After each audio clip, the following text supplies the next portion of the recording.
Hanouna, éducatrice canin spécialisée en travail de flair, auteure du livre Mon chien a du nez et fondatrice de l'école Chien Zen à Genève, en Suisse.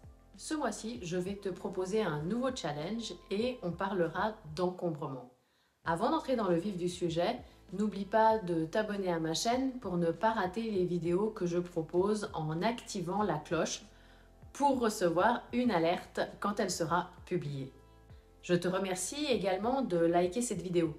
Ça fait toujours plaisir et me motive à te proposer encore plus de contenu. Qu'est-ce que sont les encombrements?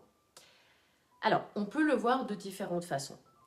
Souvent, les chiens, certains chiens en tout cas, peuvent avoir de la peine à contourner des objets, à se concentrer pour remonter à la source, à résoudre des problématiques qui vont leur demander une implication physique.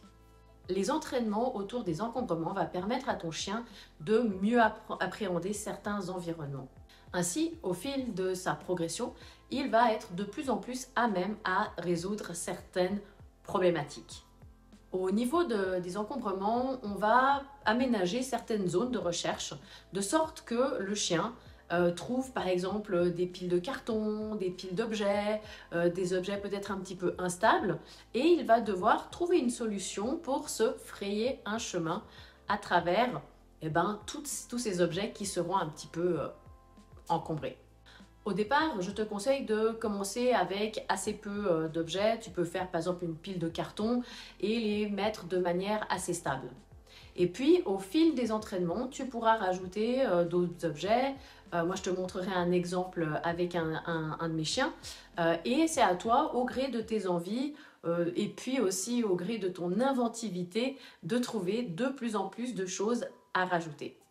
Dans un objectif de progression, je te conseille de commencer avec une odeur et par la suite, tu verras si tu peux en rajouter plusieurs.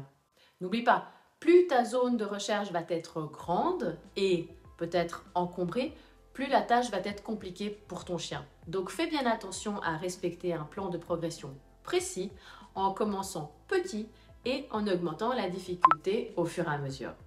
Tu as maintenant un mois pour t'entraîner. Et je te montre tout de suite ce que ça peut donner avec un chien qui a déjà certaines compétences et avec un travail plutôt abouti.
Tu as maintenant des éléments pour travailler avec ton chien et effectuer un certain nombre d'exercices au fil du mois.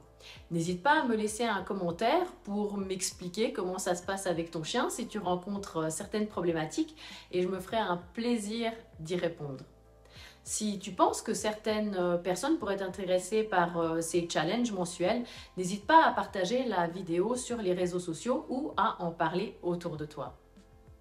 Si tu as envie d'exercices spécifiques pour un prochain challenge, tu peux aussi m'envoyer un email à contact@chienzen.ch ou me laisser ton commentaire ci-dessous. À très bientôt!